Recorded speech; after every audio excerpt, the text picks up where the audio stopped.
L'église catholique, c'est une salle d'entente pour aller en enfer. Ah oui? Ah oui? Mettez ça sur internet, je l'ai dit. Jésus n'a jamais adoré ou vénéré les crânes. Les apôtres ne l'ont jamais fait. C'est vous qui avez inventé ça. C'est vous qui justifiez ça en appelant ça tradition. Et Jésus lui dit, vous annulez ainsi la parole de Dieu au profit de votre tradition à vous. De prier les morts, tu es en train de prier une prière, mais qui n'est une fausse prière, inventée de toutes pièces, qui n'est même pas dans les Écritures. Lisons la Bible sur cette prière, qui n'est même pas une prière. Vous savez comment les Blancs, là, c'est ceux qui sont là, ils ont fait pour mettre dans la tête des Africains, des Noirs, que lorsque c'est eux qui font ça, c'est tout à fait normal. C'est Dieu, c'est divin. Mais lorsque c'est nous les Africains qui faisons ça aussi, c'est pas normal. C'est satanique, c'est diabolique. Je me pose la question de savoir comment ils ont fait pour mettre ça dans la tête des Africains. C'est-à-dire que je trouve ça mauvais. Quand l'église catholique sort avec le crâne d'un saint à Rome, on voit sur le crâne des saints, tout le monde est content. Si moi je sors avec le crâne de mon grand-père, ça devient diabolique. Un homme en chair et en os, né comme n'importe quel être humain, avec une mère, un père, une naissance ordinaire aux yeux du monde. Mais derrière cette apparence banale se cache une réalité terrifiante. Cet homme sera possédé par le dragon lui-même, c'est-à-dire par Satan en personne. On parle ici d'une possession sans précédent dans l'histoire de l'humanité. Jusqu'à présent, aucun magicien, aucun sorcier, aucun occultiste, aussi puissant soit-il, n'a jamais reçu l'intégralité de la puissance du malin. Ce que l'Antichrist recevra dépasse tout ce que l'humanité a connu jusqu'ici en matière de manifestations démoniaques. Il sera, selon les textes, le réceptacle absolu de la puissance satanique, un vaisseau parfaitement calibré pour accomplir une seule mission et détourner l'humanité entière de Dieu pour la conduire à l'adoration du dragon. Pour bien comprendre l'ampleur de ce projet, il faut le mettre en miroir avec la mission de Jésus-Christ, là où le Christ était venu réconcilier l'homme avec le Père, réparer la rupture originelle entre la création et son créateur. L'Antichrist accomplira l'exact inverse. Il viendra pervertir. Moi, je prends un exemple. Papa Total, je prends un exemple. Par rapport au culte des crânes, par exemple, par rapport aux ancêtres. Moi-même, si j'ai l'autorisation, j'irai déterrer les crânes de mes grands-parents, tout ça, je vais les garder. Par rapport à ce culte des crânes, l'Église catholique le pratique, aux yeux de tout le monde. Personne ne diabolise, personne ne trouve ça mauvais. Quand l'Église catholique sort avec le crâne d'un saint à Rome, on voit sur le crâne des saints, tout le monde est content. Si moi je sors avec le crâne de mon grand-père, ça devient diabolique. Pourtant, même lorsque vous lisez la Bible des chrétiens, Joseph, quand il meurt, dans la Bible des chrétiens, la Torah, il dit à son peuple, n'abandonnez pas mes os ici, en Égypte. Enterrez-moi dans la terre de mes pères. Mais en réalité, ce n'était pas seulement Joseph. Tous les patriarches qui sont morts en Égypte, les enfants d'Israël ont gardé leurs ossements. Mais le fait de garder les ossements en Afrique, c'est diabolique. Moi, je peux être à Makoko, par exemple, et mon grand-père, ma grand-mère dit, bon, moi, je suis venu ici pour travailler, mais si je meurs ici, ne m'enterre pas, garde mes ossements pour aller m'enterrer dans mon village, par exemple, à Lambaréné ou je ne sais pas où, à Chibanka, etc. Et aussi longtemps que je serai à Makoko, je vais peut-être l'enterrer pour l'instant, mais le jour que je pars, je dois déterrer pour aller enterrer sur cette terre. Donc vous allez voir aujourd'hui ici en réalité qu'il y a beaucoup de pratiques par exemple que les églises font qui émanent de l'animisme, mais en réalité le croisement entre religion et les pratiques animistes ont donné une sorte de syncrétisme spirituel aujourd'hui, mais qui est très dangereux. Par exemple aujourd'hui vous allez voir il y a des courants animistes où, j'ai vu sur internet et j'en riais, où c'est un animiste mais la Vierge Marie s'incarne en lui et puis dit je suis la représentation de la Vierge Marie et on retrouve les photos de Jésus d'Hoffmann et les photos de Jésus de Robert Powell dans les temples animistes. Ça c'est du syncrétisme parce qu'en réalité ces importations-là ont trouvé une façon de faire et ensuite ils ont mélangé pour invoquer peut-être certains esprits et puis ça donne une sorte de religion hybride. Mais bon. Ça c'est pas bien parce que ça ne forme pas des gens spirituels mais ça forme des hybrides, des monstres. Votre tradition, pas de la tradition de Dieu, pas de la tradition de Jésus, pas de la tradition des apôtres, mais votre tradition qui vient s'opposer à l'enseignement de Jésus, qui vient contrecarrer, combattre l'enseignement de Jésus. Jésus n'a jamais adoré ou vénéré les crânes. Les apôtres ne l'ont jamais fait. C'est vous qui avez inventé ça. C'est vous qui justifiez ça en appelant ça tradition. Et Jésus lui il dit, vous annulez ainsi la parole de Dieu au profit de votre tradition à vous. Pensez-vous un seul instant que les apôtres avaient des rues où il y avait des crânes devant lesquels ils devaient se prosterner en disant, c'est pas de l'adoration, c'est la vénération? C'est pour ça que vous avez votre propre jugement dans votre conscience. Mais comme vous avez des pierres à la place du cœur, Dieu vous a livré à vos propres sens éprouvés. De sorte que vous entendez, mais ne comprenez pas. On vous prêche la parole, mais vous n'y comprenez rien. Mais je sais que parmi vous, il y a encore quelques-uns qui ont la crainte de Dieu. Jésus vous tend la main. Jésus vous tend la main afin que vous vous repentiez. Parce que sous chaque hôtel, comme je l'ai dit, vous avez des reliques de saints. Même dans les paroisses de vos pays, de vos villes et tout, sous chaque hôtel. Et c'est pas moi qui le dis, c'est le catéchisme de l'Église catholique. J'ai donné le numéro dans la vidéo précédente. Donc, je dis vraiment ne participez pas à un tel culte. Etc. La question que moi je me pose c'est comment les Blancs, c'est-à-dire ceux qui sont là, ils ont fait pour mettre dans la tête des Africains, des Noirs, que lorsque c'est eux qui font ça, c'est tout à fait normal. C'est Dieu, c'est divin. Mais lorsque c'est nous les Africains qui faisons ça aussi, c'est pas normal. C'est satanique, c'est diabolique. Je me pose la question de savoir comment ils ont fait pour mettre ça dans la tête des Africains. C'est-à-dire que, un exemple simple. blanc est en train de boire de l'eau. Quand lui boit de l'eau, c'est divin, c'est Dieu. Mais comme moi, l'Africain, je bois de l'eau, c'est satanique, c'est diabolique. Et c'est là le problème. C'est-à-dire, quand lui fait la même chose là, et moi il fait là, pour moi il n'est pas bon, mais pour lui il est bon. Et nous, les Africains, on accepte ça.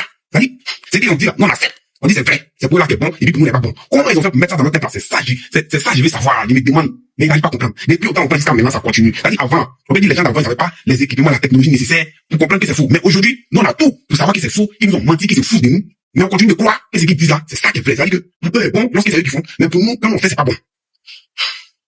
Vraiment, on a du boulot même. Les noirs religieux, on a du boulot à faire pour les libérer parce que les cerveaux même n'est plus en place. Ils ont levé les cerveaux, ils savent pas c'est quoi qu'ils disent. On a du boulot à faire pour reprendre les cerveaux pour mettre dans les têtes. Et quoi ça, hein? Quand on fait, c'est pas bon. Quand on fait, c'est bon. Je dis bizarre d'aller. Qui a déjà entendu parler de l'antichrist? Alors, vous voyez, on dit antichrist, antéchrist, c'est-à-dire le contraire de Christ, l'opposé à Christ. L'antéchrist sera un homme, pas un esprit. Ce sera un homme comme Jésus-Christ a été un homme, mais un homme Dieu. Et lui, ce sera un homme le plus possédé au monde. Il sera le fils de Satan.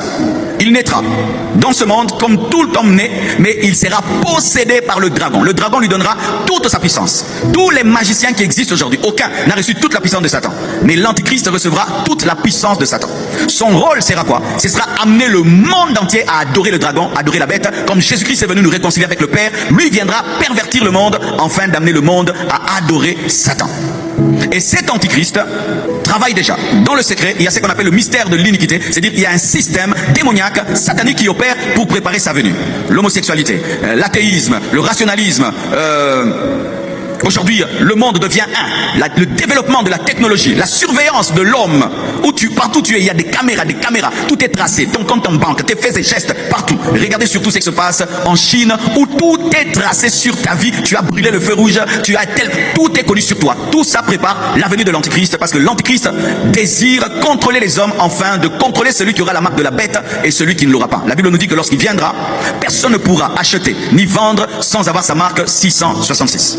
Alors, sa venue sur la terre sera un temps de trouble, un temps de tribulation, un temps de persécution pour quiconque refusera de prendre sa marque, de sorte qu'il décapitera, tuera tous ceux qui refuseront de l'adorer et de prendre sa marque. Ce sera un temps d'agonie pour la terre, un temps de jugement. Alors cet antichrist aimerait déjà paraître, parce que le système est déjà en place. Il aimerait déjà venir, il aimerait déjà assujettir le monde sous la coupe de Satan. Alors que je venais, on m'envoie une vidéo. Elon Musk vient de fabriquer une puce qu'on peut te mettre dans le cerveau. Tu ne sais pas parler anglais, tu parles anglais. Tu ne sais pas parler ceci, tu parles. Donc bientôt, très bientôt, nous aurons des hommes avec des cerveaux robots. Tout cela prépare une technologie qui fait que la technologie devient ton corps. Si la technologie devient moi, mon téléphone devient moi, partout où je vais, on sait où je suis, n'est-ce pas? Par la puce qu'on a mis en moi. Alors cette technologie est déjà mise en place pour qu'il vienne. Mais il y a quelque chose qui l'empêche de paraître, c'est l'église corps du Christ. Pourquoi? Parce que la tribulation est appelée la colère de l'agneau, et l'épouse ne peut subir la colère de l'agneau, mais ne peut connaître que le repos de l'agneau. Il faudrait d'abord que le corps du Christ soit enlevé, ensuite le jugement viendra. C'est pourquoi quiconque enseigne que l'église peut passer par la tribulation, c'est une hérésie, parce que tu es en train de dire qu'il y a de la condamnation pour ceux qui sont en Christ, alors qu'il est dit il n'y a plus de condamnation pour ceux qui sont en Christ. Alléluia. Ainsi donc, nous étant sortis de la condamnation, nous ne pouvons pas vivre la tribulation, mais nous serons enlevés avant. Et comme l'église, corps du Christ, n'a pas encore atteint sa perfection, c'est-à-dire que tous ceux qui devaient être sauvés ne sont pas encore entrés, de la même manière Noé ouvrait la porte attendant que le dernier des animaux entre, Jésus attend que le dernier des païens sincères se convertissent, afin que le quorum soit atteint. Ainsi la porte sera fermée, et là l'antichrist pourra paraître, mais nous partirons. Et d'ailleurs, il paraîtra que 3 ans et demi après l'enlèvement, parce qu'il y aura 3 ans et demi de tribulation, et puis 3 ans et demi de grande tribulation lorsqu'il se manifestera. Donc l'antichrist ne paraîtra que 3 ans et demi après l'enlèvement. Et donc, si l'antichrist peut paraître 3 ans et demi après l'enlèvement, donc il est là. Car s'il naît après l'enlèvement, ce sera un bébé de 3 ans et demi. Mais ne peut diriger le monde un bébé de 3 ans et demi. Donc il est déjà quelque part, il travaille quelque part, peut-être il est président quelque part, peut-être il est chef quelque part, peut-être il est professeur quelque part, peut-être même il est pasteur quelque part. Vous comprenez le grand le bas? Ce n'est que la logique, n'est-ce pas, non? Si après l'enlèvement de l'église, 3 ans et demi, l'antichrist va prendre le pouvoir, c'est donc une personne adulte. Et donc tu ne peux pas non plus prendre le pouvoir dans ce monde si compliqué où tu quittes de zéro et puis directement tu entres au sommet. Donc il est déjà dans le barrage, il est quelque part, et peut-être qu'il passe à la télévision, peut-être que tu connais même son nom.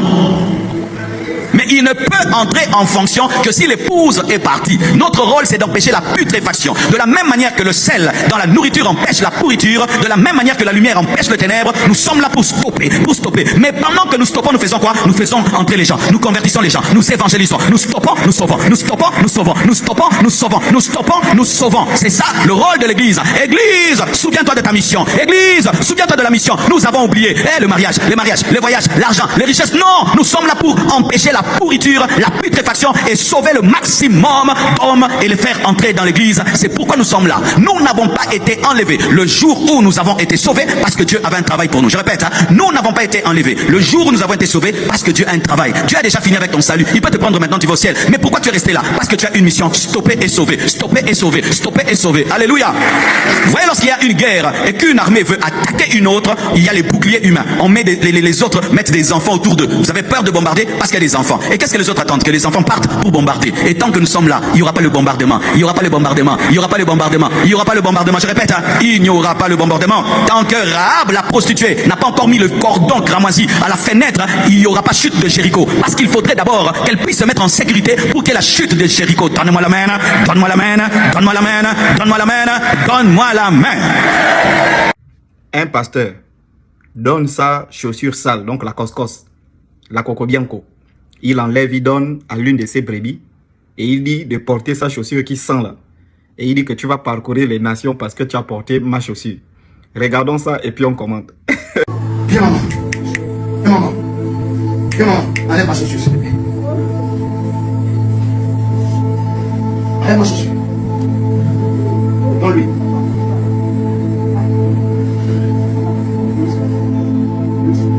Vas-y. Mets ton pied dedans. Tu vas parcourir les nations.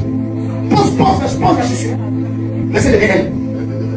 Restez derrière elle. Tu serviras Dieu, tu vas parcourir les nations. De la même manière que mes pieds ont parcouru les nations. Cette même onction est transmise. Prends-la. Prends-la. Prends-la. Prends-la. Est-ce que vous avez vu la sorcellerie? Est-ce que vous avez vu le degré de sorcellerie de ces gens-là? C'est-à-dire qu'il enlève sa chaussée, pieds qui ont les chics, ces pieds qui sont sales. Hein? Il demande, c'est la femme de quelqu'un, hein? Il appelle la femme de quelqu'un qui vient m'enlever la chaussure. Elle vient l'enlève la chaussure, la femme de quelqu'un. Donc toi, tu as la maison, ta femme en train d'enlever les chaussures du pasteur, elle est esclave, cette conne. Elle enlève les chaussures. Et après, elle vient, elle te dit non, j'étais chez l'apôtre, j'étais chez le pasteur, vraiment, on a bien prié. Et il donne la chaussure aussi à ta mère ou à ta tante, que porte ma chaussure. C'est inimaginable. Je vous dis, hein, signons la pétition, messieurs et dames, signons cette pétition-là. Sinon, on est mort. On est mort. L'Afrique est en train de mourir. Ça, je vous dis, hein, le continent en crise. Il boit. Si quelqu'un arrive chez vous et vous lui donnez de l'eau, il boit, il ne pourra plus vous faire du mal. Mais si jamais il refuse de boire, peut-être par méconnaissance, il peut vous dire, oh, je viens de boire. Mais même si vous n'avez pas envie de boire en Afrique, quand on vous donne de l'eau, vous devrez goûter avant de remettre. Malheureusement, toutes ces pratiques sont oubliées. Donc c'est une réalité africaine. Chez les Blancs, c'est le vin ou bien le café. Chez les Chinois, c'est le thé. Chez les Indiens, c'est le tabac. Chacun a un symbole culturel qui représente quelque chose à l'échelle universelle. Mais chez nous en Afrique, c'est de l'eau, parfois de l'eau enfarinée. La cola, ce sont les symboles du dieu Osiris. Que les bénédictions soient sur vous. Donc, nous ne sommes pas ici pour une confusion. Corrompre, détourner.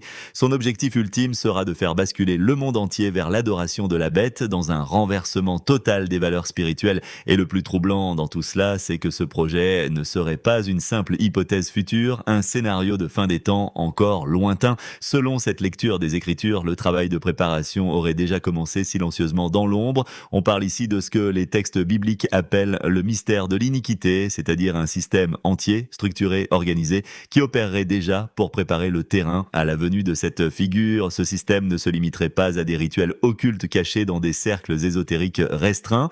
Il se manifesterait au grand jour à travers des transformations profondes de la société elle-même, l'évolution des mœurs, la montée de l'athéisme, la diffusion du rationalisme extrême qui rejette toute dimension spirituelle et surtout un phénomène qui touche absolument tout le monde aujourd'hui, sans exception, le développement fulgurant de la technologie et de la surveillance de masse. Regardez autour de vous, où que vous alliez aujourd'hui, il y a des caméras dans les rues, dans les magasins, au feu de circulation, dans les transports. Chaque geste peut désormais être capté, enregistré, analysé. Certains pays sont allés encore plus loin dans cette direction, notamment la Chine, où des systèmes de surveillance particulièrement poussés permettent de tracer une grande partie des activités quotidiennes des citoyens, leurs déplacements, leurs achats, leurs infractions, jusqu'aux plus petits détails de leur comportement en société. Ce type de dispositif, présenté au grand public comme un outil de sécurité ou de modernisation, prendrait en réalité une toute autre signification lorsqu'on le relit à travers le prisme de cette prophétie. Car l'objectif final de l'Antichrist, selon ce texte, ne serait pas seulement d'être adoré, ce serait aussi de contrôler. Contrôler qui a accès aux ressources, contrôler qui peut acheter, qui peut vendre, qui peut vivre normalement dans la société et qui en est exclu. Et c'est précisément ce que décrit un passage célèbre et redouté. Lorsque cette figure viendra, personne ne pourra plus acheter ni vendre sans porter sa marque, un chiffre resté gravé dans les mémoires collectives bien au-delà des cercles religieux, 666. Ce moment de bascule lorsque l'Antichrist prendra effectivement le pouvoir ne sera pas une période de paix, ce sera au contraire un temps de trouble intense, une période de tribulation et de persécution systématique visant tous ceux qui refuseront de se soumettre à cette marque, tous ceux qui refuseront d'adorer cette figure imposée. Le texte est sans détour sur ce point, la résistance sera punie jusqu'à l'extrême avec des exécutions organisées contre ceux qui s'opposeront à ce système. Ce sera, selon les mots employés, un temps d'agonie pour la terre entière, un temps de jugement à l'échelle mondiale. Et c'est précisément parce que ce système serait déjà en construction que cette figure, dit-on, aspirerait déjà à se manifester. Le terrain serait prêt ou presque. Il ne manquerait qu'un déclencheur, qu'un signal pour que cette transition s'opère au grand jour. Un élément a particulièrement retenu l'attention dans cette réflexion, une annonce technologique récente qui a fait grand bruit. Il s'agit d'une puce développée par Elon Musk, conçue pour être implantée directement dans le cerveau humain, présentée comme une avancée médicale et technologique majeure, capable notamment d'aider des personnes à retrouver certaines capacités perdues, voire à accéder instantanément à des connaissances ou des compétences qu'elles ne possédaient pas auparavant. Cette innovation soulève une question vertigineuse. Sommes-nous en train d'assister à la naissance d'une humanité hybride, mi-biologique, mi-technologique? Car si un jour cette technologie devient suffisamment répandue, suffisamment intégrée à notre quotidien, alors la frontière entre l'homme et la machine s'effacera progressivement. Le téléphone que nous portons déjà constamment sur nous, qui nous localise en permanence, qui sait où nous sommes à chaque instant, pourrait n'être qu'une étape intermédiaire vers une intégration bien plus directe, bien plus intime de la technologie dans le corps humain lui-même. Et selon cette lecture prophétique, tout ce mouvement technologique participerait consciemment ou non à la mise en place progressive du système annoncé par les textes anciens. Mais alors, si tout ce système est déjà en construction, si les pièces du puzzle semblent s'assembler les unes après les autres sous nos yeux, pourquoi cette figure tant redoutée n'est-elle pas encore apparue au grand jour? Pourquoi le monde n'a-t-il pas encore basculé dans ce scénario de contrôle total annoncé par les textes? La réponse tient en un seul élément, un élément que beaucoup ignorent ou minimisent aujourd'hui. C'est la présence de l'Église, comprise ici non pas comme un bâtiment ou une institution religieuse au sens administratif, mais comme le corps spirituel du Christ répandu à travers le monde entier. Selon cette interprétation, tant que ce corps spirituel demeure présent sur la terre, l'Antichrist ne peut tout simplement pas se manifester pleinement. Il existerait une sorte de verrou spirituel empêchant sa pleine apparition, un obstacle invisible mais bien réel. La logique avancée pour expliquer ce phénomène repose sur une distinction essentielle entre deux notions, la colère et le repos. La période de grande tribulation annoncée dans les textes avait les qualifiée de colère, une colère divine déversée sur un monde qui aura définitivement choisi de tourner le dos à Dieu. Or, selon cette lecture, ceux qui appartiennent au corps du Christ ne sont pas destinés à connaître cette colère, mais uniquement le repos, la paix promise à ceux qui sont réconciliés avec le Père. Il en découle une conséquence logique logique est structurante pour toute cette théologie. Avant que le jugement ne s'abatte sur le monde, il faudrait nécessairement que ce corps spirituel soit retiré de la terre, littéralement enlevé. C'est ce qu'on appelle dans ce courant de pensée l'enlèvement de l'Église. Ce moment précéderait directement la période de tribulation et l'apparition publique de l'Antichrist. Cette conviction s'accompagne d'une mise en garde très ferme contre une autre interprétation jugée profondément erronée, celle qui affirme que l'Église traverserait elle-même la période de tribulation aux côtés du reste de l'humanité.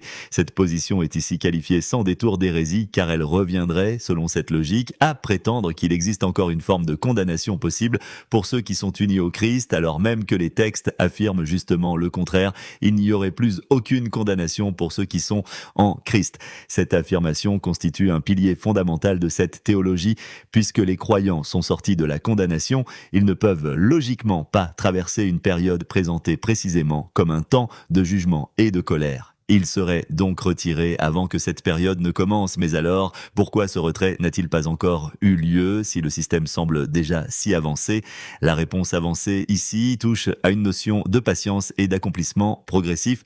Le corps spirituel du Christ, selon cette vision, n'aurait pas encore atteint sa pleine mesure. Autrement dit, il resterait encore quelque part dans le monde des personnes destinées à rejoindre ce corps spirituel, des personnes qui ne se sont pas encore converties, qui n'ont pas encore fait ce cheminement intérieur. Une image biblique est utilisée pour illustrer cette idée et celle de l'arche construite par Noé avant le déluge. La porte de l'arche, selon le récit, serait restée ouverte jusqu'à ce que le tout dernier animal destiné à y entrer y pénètre effectivement. De la même manière, la porte spirituelle resterait ouverte tant que le dernier converti sincère, quelle que soit son origine, n'aurait pas rejoint ce corps. Une fois ce nombre complet atteint, la porte se refermerait et alors seulement l'Antichrist pourrait pleinement se manifester. Un détail chronologique vient encore préciser ce scénario. Selon cette lecture, l'apparition publique de l'Antichrist n'interviendrait pas immédiatement après ce retrait de l'Église, mais environ 3 ans et demi plus tard, cette période correspondant à la première moitié de la tribulation, elle-même suivie d'une seconde période équivalente qualifiée de grande tribulation. Ce décalage temporel implique une conséquence logique fascinante. Si l'Antichrist doit pouvoir exercer un pouvoir mondial 3 ans et demi seulement après cet événement, cela signifie qu'il ne pourrait pas naître après ce moment-là. Un enfant de 3 ans et demi ne peut évidemment pas diriger le monde entier, encore moins mettre en place un système de contrôle aussi vaste et sophistiqué que celui décrit. La conclusion qui en découle est saisissante. Cette personne existerait donc déjà aujourd'hui, quelque part sur cette terre, menant probablement une vie tout à fait ordinaire en apparence. Elle pourrait occuper une position de responsabilité, diriger un pays, enseigner dans une université, exercer une fonction religieuse ou simplement vivre dans l'anonymat le plus complet en attendant son heure. Cette figure serait déjà adulte, déjà insérée dans les rouages du pouvoir mondial, car il serait tout simplement impossible dans un système mondial aussi complexe que le nôtre de partir de rien pour accéder immédiatement au sommet absolu. Face à ce constat vertigineux, une question centrale se pose. Quel est alors le rôle véritable de ceux qui se considèrent comme appartenant à ce corps spirituel en attendant que ce moment n'arrive? La réponse proposée ici est double et elle se résume en 2 verbes, arrêter et sauver. Arrêter au sens d'empêcher la corruption spirituelle du monde de se répandre sans limite, à l'image du sel qui empêche la nourriture de pourrir ou de la lumière qui repousse naturellement l'obscurité. Et pendant ce temps où cette action de retenue s'exerce, il s'agirait également activement de sauver, c'est-à-dire de continuer à faire entrer de nouvelles personnes dans ce corps spirituel par la conversion et l'engagement personnel. Ce double mouvement, retenir d'un côté et accueillir de l'autre, constituerait selon cette vision la mission essentielle de ceux qui n'ont pas encore été retirés du monde, alors même qu'ils auraient déjà individuellement obtenu leur salut personnel. Une image de guerre est convoquée pour illustrer cette fonction de protection collective, celle des populations civiles, notamment des enfants, positionnés volontairement entre une armée et sa cible, rendant toute attaque directe impossible tant qu'il demeure présent sur le terrain. Tant que ce corps spirituel reste présent sur la terre, selon cette logique, le jugement final ne peut pas encore s'abattre pleinement sur le monde, leur foi les considérant comme plus précieux encore que des pierres précieuses. Ce détail est révélateur. Il ne s'agit pas d'un attachement superstitieux à la matière elle-même, mais d'une reconnaissance de la valeur de ce que cette matière a représenté, de ce qu'elle a porté durant une vie entière consacrée à une conviction profonde. Cette pratique n'est pas restée figée dans une simple tradition populaire spontanée, elle a très rapidement fait l'objet d'une réflexion théologique structurée. Plusieurs figures majeures des premiers siècles chrétiens ont pris la peine d'expliquer noir sur blanc ce que cette vénération signifiait réellement et surtout ce qu'elle ne signifiait pas. L'un des points les plus importants soulevés à cette époque consiste précisément à écarter tout malentendu. Il ne s'agit en aucun cas d'adorer les reliques elles-mêmes. Une distinction fondamentale est posée entre honorer et adorer. L'adoration, dans cette pensée théologique, ne peut être dirigée que vers Dieu seul. Ce serait une erreur grave, presque un renversement de l'ordre spirituel, que d'honorer la créature à la place du Créateur. Ce que l'on honore à travers une relique, ce n'est donc pas un simple fragment d'os ou un vêtement usé, mais la mémoire d'une personne, d'une vie entière donnée pour une conviction, pour une foi assumée jusqu'au bout, parfois jusqu'à la mort. La relique devient ainsi un point de passage, un support de mémoire, mais jamais une destination en elle-même. Un texte biblique particulièrement frappant est souvent convoqué pour éclairer cette pratique. Il s'agit du récit des ossements du prophète Élisée tel qu'il apparaît dans l'Ancien Testament. L'histoire est saisissante. Après la mort du prophète, alors que des hommes s'apprêtaient à enterrer un défunt, ils furent soudainement pris de panique à la vue de pillards ennemis qui approchaient. Dans leur précipitation, ils jetèrent le corps du défunt dans la tombe la plus proche, qui se trouvait être justement celle du prophète Élisée. Et c'est à ce moment précis que se produisit un événement totalement inattendu. Au contact des ossements du prophète, le corps du défunt reprit vie et se releva. Ce récit soulève une question essentielle, une question que beaucoup se posent, sans oser vraiment l'exprimer. Ces ossements possédaient-ils en eux-mêmes une forme de pouvoir magique autonome? La réponse apportée par cette tradition théologique est catégorique et sans ambiguïté. Non, il n'existe dans cette vision des choses aucune puissance intrinsèque logée dans la matière elle-même. Le miracle ne provient pas des os en tant que tel, il provient uniquement de Dieu qui choisit, pour des raisons qui lui appartiennent, d'utiliser la dépouille de son serviteur comme un simple canal, un instrument à travers lequel sa puissance peut se manifester dans le monde matériel. Cette distinction est absolument centrale car elle constitue le socle sur lequel repose toute la légitimité théologique de la vénération des reliques. Elle établit un principe simple mais fondamental, si Dieu agit à travers des éléments concrets, tangible, que les croyants peuvent toucher, voire approcher physiquement. Cette approche n'est pas propre à un texte isolé ou à une époque précise de l'histoire chrétienne. Elle avait été formellement inscrite dans l'enseignement officiel de l'Église catholique à travers des documents doctrinaux précis qui encadrent très clairement cette pratique. Ces textes insistent sur un point capital. On ne prête à l'objet lui-même aucun pouvoir magique, aucun automatisme surnaturel. Le croyant, dans cette perspective, ne considère jamais qu'un fragment d'os agit de sa propre volonté ou par sa seule nature. Ce que fait réellement le croyant, c'est rendre gloire à Dieu pour la vie exemplaire du saint concerné et solliciter à travers cette relique l'intercession de cette personne auprès de Dieu. La relique n'est donc jamais envisagée comme une fin en soi. Elle est un signe, un intermédiaire, un point d'ancrage matériel qui conduit toujours, in fine, vers le Créateur et jamais vers la créature elle-même. C'est précisément là que se situe la différence fondamentale avec la vénération des reliques. Dans cette dernière, le croyant ne cherche à contrôler absolument rien. Il ne tente pas de plier une force invisible à sa propre volonté. Il ne cherche pas à obtenir un pouvoir sur le destin ou sur des événements futurs. Au contraire, il s'abandonne humblement dans une posture de confiance à la volonté de Dieu, en s'appuyant sur l'exemple de vie et sur la prière du saint dont il honore la mémoire à travers la relique. Cette posture d'abandon et de confiance est aux antipodes de la logique de contrôle qui caractérise, elle, l'occultisme et la sorcellerie.